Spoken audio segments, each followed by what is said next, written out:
పరిశుద్ధ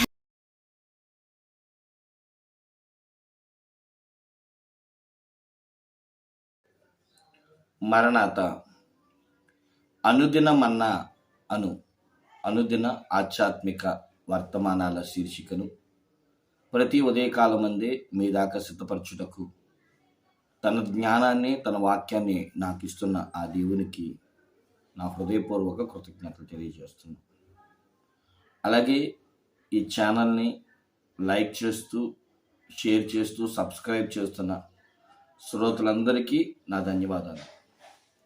నిజంగా ఈ యూట్యూబ్ రంగంలో తనదైన ఒక శైలిని కనపరుచుకోవడానికి ప్రభు ఇస్తున్న ఈ కృపను, మీరు చూపిస్తున్న ప్రోత్సాహాన్ని బట్టి సంతోషిస్తూ ఇంచుమించు 70% మన ఛానల్ని సబ్స్క్రైబ్ చేయకుండానే దేవుని వాక్యాన్ని వింటున్నారు. తప్పేమీ కాదు, కానీ సబ్స్క్రైబ్ చేయడం వల్ల ఇంకొక 70% అనేకులకు అది చేరువవుతుంది. యూట్యూబ్ కూడా రికమెండ్ చేస్తుంది.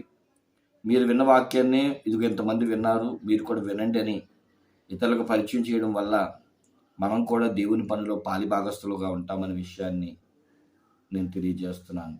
దావీదు అంటాడు కదా, యుద్ధము చేయవానికి ఎంత దీవెనో యుద్ధ సామాగ్రి మోయవానికి అంతే దీవెన. కష్టపడి ప్రభు పాదాల దగ్గర నేర్చుకుని ఈ వాక్యాన్ని మీకు అందించటకు నేను ప్రయాసపడుతుండగా నన్ను దీవించే దేవుడు మిమ్మల్ని కూడా తన పరిచర్యను లైక్ షేర్ ద్వారా సబ్స్క్రైబ్ చేస్తూ అనేకులకు షేర్ చేయడం వల్ల మిమ్మల్ని కూడా దీవిస్తాడని నేను నమ్ముతున్నాను. రండి, ఈ పూట దేవుని వాక్యాన్ని మనము ధ్యానం చేద్దాం. యేసుక్రీస్తు ప్రభువారు రూపాంతర కొండ మీదకు వెళ్ళినప్పుడు పేతురు, యాకోబు, యోహాను అను తన 3 శిష్యులను కూడా ఆయనతో పాటు వెంట పెట్టుకుని తీసుకుని వెళ్ళారు. మిగిలిన 90 శిష్యులు యేసుక్రీస్తు ప్రభువారు రూపాంతరము జరుగుతున్న ఆ కొండ కింద భాగంనే వారు ఉన్నారు. ఈలోపు ఒక తండ్రి కొడుకులు ఆ శిష్యుల దగ్గరికి వచ్చి, మా అబ్బాయికి దెయ్యం పట్టింది, మేము యేసుక్రీస్తు కొరకు వచ్చాము, ఆయనైతే దెయ్యాలు వదిలేస్తారంట కదా, మా అబ్బాయికి పట్టిన దెయ్యాన్ని కూడా వదిలేస్తారా అంటూ ఆ శిష్యులను అడిగినప్పుడు ఆ శిష్యులు, మేము ఎన్నో దెయ్యాలు వదలగొట్టాము, యేసయ్య కూడా మమ్మలను గ్రామంలోకి వెళ్ళండి, ప్రార్థన చేయండి, దెయ్యాలు పారిపోతున్నాయి అన్నప్పుడు పారిపోయినాయి, కాబట్టి మేము కూడా ఎన్నో దెయ్యాలు వదలగొట్టాము, యేసయ్య దాకా వెళ్ళక్కర్లేదు, మాకు ఇవ్వండి, మీ అబ్బాయిని మేము వదిలిచ్చేస్తామని చెప్పి రాత్రంతా వారు శ్రమపడిన వారికి ఆ దెయ్యం లోబడలేదు. ఉదయం అయింది, చాలా జనసమూహము ఆ 90 శిష్యులు ఆ తండ్రి కొడుకులు చుట్టూ చేరారు. ఆ సమయంలో యేసుక్రీస్తు ప్రభువారు ఆ 3 శిష్యులను తీసుకుని కిందకు వస్తూ, ఏం జరిగింది, జనసంద్రం ఏంటి, ఇలా అంతమంది ఉన్నారని చెప్పి అక్కడికి రాగా ఆ కుమారుడి యొక్క తండ్రి యేసుక్రీస్తు దగ్గరికి వచ్చి ఆయన పాదాల మీద పడి నమస్కరించి, నా కుమారుడు చిన్నప్పటి నుంచి చాంద్ర రోగంతో బాధపడుతున్నాడు, అదే అండి మూర్ఛ రోగం. ఈ చాంద్ర రోగానికి మూర్ఛ అనేది రావడం వల్ల తరచుగా చిన్నప్పటి నుంచి చాలా బలహీనతో బాధపడుతున్నాడు అని చెబుతూ మార్కు సువార్త 9వ అధ్యాయం 22వ వచనములో వాని తండ్రిని ఇది వీటిని అప్పుడు ఆయన 21 కూడా, అప్పుడు ఆయన ఇది వీనికి సంభవించి ఎంతకాలమైందని వాని తండ్రిని అడగగా అతడు బాల్యము నుండి అది వానిని నాశనము చేయవలనని తరచుగా అగ్నిలోను నీళ్లలోనూ పడవేయును, ఏమైనను నీ వలనైతే మా మీద కనికరపడి మాకు సహాయము చేయమను. ఆ తండ్రి తన కుమారుని గురించి చెబుతూ, ఇది ఎంతకాలం నుంచి ఈ సమస్యతో బాధపడుతున్నావు అన్నప్పుడు అతడు బాల్యము నుండే నా బిడ్డ ఇలా బాధపడుతున్నాడయ్యా, బాల్యం నుండి బాధపడుతున్నందుకు నేను అంతగా బాధపడలేదు, కానీ వాడిని పట్టిన ఆ చాంద్ర రోగం అనే దెయ్యము నా కుమారుడిని తీసుకుని వెళ్ళిపోవాలి అనే ఉద్దేశంతో వాడిని తరచుగా అగ్నిలోను నీళ్లలోనూ ఆ వ్యాధి వచ్చేటట్లు చేస్తుంది. కాబట్టి నా కుమారుడు తరచుగా నీళ్లు అగ్నిలోను పడేయాలనుకుంటుంది. నాకు కొంచెం ఆగి ఆలోచించడానికి పరిశుద్ధాత్మ దేవుడు జ్ఞానాన్ని ఇచ్చారు. తరచుగా నీళ్లు, అగ్ని లేదా అగ్ని, నీళ్లు ఇందులోనే ఎందుకు పడవేయాలనుకుంటుంది? వాడి ఉద్దేశం ఈ అగ్ని అంటే ఏంటి? వాడి ఉద్దేశం ఈ నీళ్ళు అంటే ఏంటి? ఇందులో ఏదో ఆంతర్యం ఉంది. సాతానుడు ఒక వ్యక్తిని నాశనం చేయాలనుకుంటే వాడిని ఎప్పుడు ఈ అగ్నిలోనూ ఈ నీళ్లలోనూ పడవేయడానికి ఇష్టపడుతుంది. ఈ రెండు మమేక్యమైన ఈ అనుభవం ఉందో చూడండి.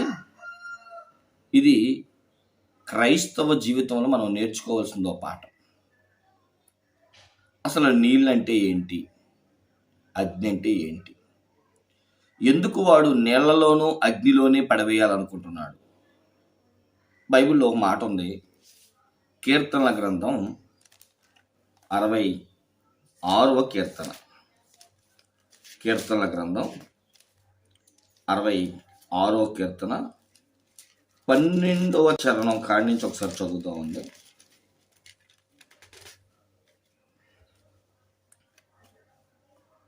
నరులు మా నెత్తి మీద ఎక్కినట్లు చేసితివి, మేము నీళ్లలోనూ నిప్పులలోనూ నీళ్లలోనూ పడితిమి అంటున్నాడు. ఇక్కడ దావీదు భక్తుడు లేదా ప్రధాన గాయకుడు కూడా కీర్తనకారుడు రాస్తూ మేము నిప్పులలోనూ నీళ్లలోనూ పడితిమి అంటున్నాడు. పాత నిబంధన భక్తులు కూడా మేము నిప్పులోనూ నీడలోనూ పడితిమి అంటున్నారు. ఆ చాంద్రరోగం వచ్చిన ఆ తండ్రి ఆ కుమారుని చూపిస్తూ నీళ్లలోనూ నిప్పుల్లోనూ నా కొడుకుకి ఆ వ్యాధి వస్తుందయ్యా, భూమి మీద మరెక్కడ కూడా అంత ఎక్కువ రాదు, కానీ నీళ్లు కనబడినప్పుడు కానీ నిప్పు కనబడినప్పుడు కానీ ఈ రోగం మరింత ఎక్కువ అవుతుంది అన్నాడు. అసలు నీళ్ళు అంటే ఏమిటి? పరిశుద్ధ గ్రంథంలో మనం చూసిన వారమైతే కీర్తన గ్రంథంలో ఇంచుమించు 11వ వచనం కానీ చదువుకుంటే ఈ నీళ్లను పాపానికి, అగాధానికి భక్తుడు పోల్చి ఈ కీర్తన రాసినట్టుగా మనం చూస్తున్నాం. గుడారము వలె అంధకారము తన చుట్టూ వ్యాపింపజేసెను, జలాంధకారము ఆకాశ మేఘములు తనకు మాటుగా చేసెను అంట. భక్తుడు నీళ్లను భక్తిహీనతతోనూ పాపముతోనూ పోల్చుతున్నాడు. మీకు బాగా చెప్పాలంటే పాపము కలిగిన వ్యక్తి ఈ భక్తిహీనతను చూపిస్తున్నట్లుగా మనం చూస్తున్నాం. చూడండి ఒకసారి 57 యెషయా గ్రంథము 20వ వచనం చదివితే, భక్తిహీనులు కదులుచున్న సముద్రము వంటి వారు అది నెమ్మలింపనేరదు, దాని జలములు బురదను మైలును పైకి తీయును, దుష్టులకి నెమ్మది ఉండదని నా దేవుడు సెలవిచ్చుచున్నాడు. పాపం వారి జీవితంలో ఒక సముద్రం, చూడండి సముద్రం ఉంటుంది. ఆ సముద్రంలో ఉన్న జలము తనలో ఉన్న మురికిని, తనలో ఉన్న చెత్తను, తనలో ఉన్న చెదారాన్ని బయటికి తీసివేసి ఆ ఒడ్డున ఆ చెత్తను, ఆ చెదారాన్ని, తనలో ఉండకూడని వాటిని తీసి బయటపడేస్తుంది. ఈ యొక్క నీళ్లకు పాపాన్ని కడిగే శక్తి ఉన్నా అదే నీళ్లకు మనిషిని ముంచి చంపే శక్తి కూడా ఉంది. ఈరోజు మంచి ఎవరు ఉపయోగిస్తారు? వీడు సాతానుడు గనక నీళ్లలోనూ రక్తంలోనూ లేదా నీళ్లలోనూ నిప్పుల్లోనూ పడవేయవాడు సాతానుడు గనక ఈ నీళ్లు అనే పాపములో మనుషులను ముంచి చంపాలని చూస్తున్నాడు. అందుకనే ప్రియులారా, ఇక్కడ నీళ్లు దేనికి చూపిస్తున్నాయంటే పాపానికి చూపిస్తున్నాయి. భక్తుడు మరొక చోట కూడా ఒక మాట రాశారు. ఆ మాట ఒకసారి నేను చదివి వినిపిస్తాను. అది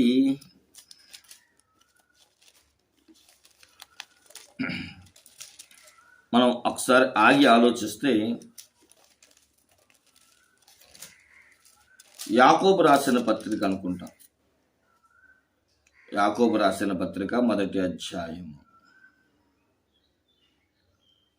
6 నుంచి చదువుతున్నాను. అయితే అతడు ఏమాత్రము సందేహింపక విశ్వాసముతో అడగవలెను. సందేహించువాడు గాలి చేత రేపబడి ఎగిరిపడు సముద్ర తరంగములు పోలియుండును. అట్టి మనుష్యుడు ద్విమనస్సుడై తన సమస్త మార్గముల యందు అస్థిరుడు గనుక ప్రభు వలన తనకేమైనా దొరుకునని తలంచుకొనరాదు. సముద్రము అస్థిరులతోనూ సముద్రపు నీళ్లు స్థిరము లేని వ్యక్తితోనూ పోల్చారు. అగాధ జలములు ఎలాగైతే ఆగకుండా వస్తాయో మనిషి జీవితం కూడా రేపపడే జీవితం అని, వాడు విశ్వాసం ఉంచలేని జీవితం అని, సందేహ జీవితం కలిగి జీవితం అని బైబిల్ చెప్తుంది. అందుకనే సముద్రంలో పడవేయడానికి గల కారణం ఏంటి అంటే నీళ్లు పాపానికి సూచనగా కనబడుతున్నాయి. పాపములో ముంచి చంపేయాలి. నిజమే కదా. చాంద్రరోగముతో పట్టిన సైతానుడు ఈ బాబుని లేదా ఈ కుమారుణ్ణి ఎలాగైతే పాపములో ముంచి తన దగ్గరికి తీసుకెళ్ళిపోవాలనుకుంటుందో ఈరోజు చాలా మందిని నీళ్లలో ముంచి చంపేస్తుంది. అందుకనే ఏ నీళ్ళైతే మనిషి పాపాన్ని ముంచుతుందో నీళ్లలో ముంచినట్లు చూడు. నిండా మునిగిన వాడికి చలేంటని అంటాం. పాపం చేసేవాడికి వాడి మీద ఎంత బరువు పెట్టినా వాడికి తెలియదు. ఎందుకంటే పాపంతో నింపబడ్డాడు. చలికాలం నీళ్ళు దిగాడు, ఇంక వాడికి చలి ఎందుకు అనిపిస్తుంది? ఆ చల్లనీళ్ళు తన దేహానికి ఒంటు పట్టి ఇక చలి అనిపించదు. అలాగే పాపం చేసేవాడికి శిక్ష వస్తుందరా, నరకం ఉందరా అంటే వాడు దాన్ని పట్టించుకోడు. ఎందుకంటే వాడు ఉన్నది పాపంలో, పాపపు జీవితంలో. కాబట్టి నిండా మునిగిన వాడికి చలేంటి అన్నట్లుగా మనిషి పాపంలో పడి కొట్టుమిట్టాడుతున్నాడు. అందుకని దేవుని వైపు చూడడానికి ఇష్టపడాల. యేసుక్రీస్తు ప్రభు వారు ఆ వ్యక్తిలో ఉన్న చాంద్రరోగాన్ని ఎందుకు తీసివేశారంటే మనిషి పాపంలో ఉండకూడదని. ఏ పాపమైతే మనిషిని ముంచేస్తుందో ఆ నీళ్ళనే బాప్తీసంగా ఇచ్చి అనేకుల పాప విమోచనకి దేవుడు క్రయధనముగా వాడినట్లుగా మనం చూస్తున్నాం. ఇక రెండవది మనం చూసిన వారమైతే నిప్పు. నిప్పు శ్రమలకు సూచనగా ఉంటుంది, బాధలకు సూచనగా ఉంటుంది, వేదనకు సూచనగా ఉంటుంది. కాబట్టి ఈ నిప్పు అనే దాని గురించి మనం ఆలోచిస్తే వేడి, మంట, వాటిని మనం పోల్చి చెప్పుకోవచ్చు. కాబట్టి ప్రియమైన దేవుని బిడ్డలారా, నీళ్లు పాపానికి, నిప్పు శ్రమకి మనలను అంటే పాపములోను శ్రమలోను పడవేయడం వల్ల మనం దేవునికి దూరం అయిపోతాం, సాతాను చేతిలో పడిపోతాం, వాడు నరకంలోకి వెళ్ళిపోతాం. గనుక వాడి ఆలోచన మనల్ని ఎలాగైనా పాపములో అయినా పడేయాలి, లేదు శ్రమల్లో అయినా పడవేస్తే. ఏబుని శ్రమల్లో పడవేస్తే నోటి మాట చేత పాపం చేయాలనుకున్నాడు. కానీ దేవుడు ఏబు పక్షమున ఉన్నాడు కాబట్టి నోటి మాట చేతనైనా ఏబు, అసలు బైబిల్ చదివితే పిల్లారా, ఏబు ఎన్నోసార్లు నేను ఎలా అనుకున్నాను, నా పుట్టుక శాపం అంటే చాలాసార్లు మాట్లాడాడు. కానీ ఏబు నోటి పెదవులతో ఒకవేళ ఏమైనా ఇది అవ్వచ్చేమో. కానీ బైబిల్ చెప్తుంది దేవుడు మట్టిగా ఏబు యొక్క ప్రతి దోషంలో క్షమించాడు. అగ్ని వంటి శ్రమలు వచ్చిన యేసేపు కూడా శ్రమల్లో దేవుణ్ణి దూషిస్తాడేమో అనుకుంది. సాతాను కూడా ఏబు శ్రమల్లో దేవుడిని దూషిస్తాడేమో అనుకున్నాడు. కానీ ప్రతి విషయంలో మన కరుణా వాత్సల్యం కలిగిన దేవుడి యొక్క కృప పాపంలో పడకుండా, శ్రమల గుండా వెళ్లకుండా, వెళ్ళినా తట్టుకునే శక్తిస్తూ, అపకారంలో ఉన్నను ఉపకారం లేని వారం కాదని బైబిల్ చెప్తున్నట్లు మన దేవుడు మన పక్షమున ఉండి శిలువ మరణ పునరుద్ధానము చేత మనలను నరకం నుండి తప్పించి పరలోకానికి వారసులు చేస్తుండగా ఇంకెంతకాలం పాపంలో పడి జీవిస్తాం? ఇంకెంతకాలం ఈ శాపంలో ఉంటాం, శ్రమల గుండా వెళ్తాం? ప్రభు యందు విశ్వాసం ఉంచు, నమ్మి బాప్తీసం పొందు, క్రీస్తుని నోటితో ఒప్పుకో, ప్రభు యొక్క రక్షణను అనుభవించు. అప్పుడు సాతానుడు ఆ చాంద్ర రోగమును విడిచి వెళ్ళిపోయినట్లు దేవుడు ఆయన కృపని మీద ఉండగా నీలో ఉన్న ఆ సాతానుడు పారిపోయి తన కృపను తన పరిశుద్ధతను మనకు అనుగ్రహిస్తుండగా వాటిని అనుభవిద్దాం. తల వంచండి, ప్రార్థన చేసుకుందాం. పరిశుద్ధుడ నమ్మకమైన తండ్రి, నీకే వందనాలు. విన్న వాక్యం ప్రకారం జీవించే అనుభవం మాకు దయచేశారు. ఇదిగో మా బిడ్డలు ఎంతమంది అయితే ఇంకా నీటిలోనూ నిప్పులోనూ పడి సాతాను యొక్క కబంధ హస్తంలో పట్టి ఉన్నారో వారందరినీ విడిపించి బలపరిచి మహిమ పొందమని యేసు పరిశుద్ధ నామాన్ని వేడుకుంటున్నాం మా పరమ తండ్రి. ఆమేన్. అందరికి వందనాలు. మరణాత.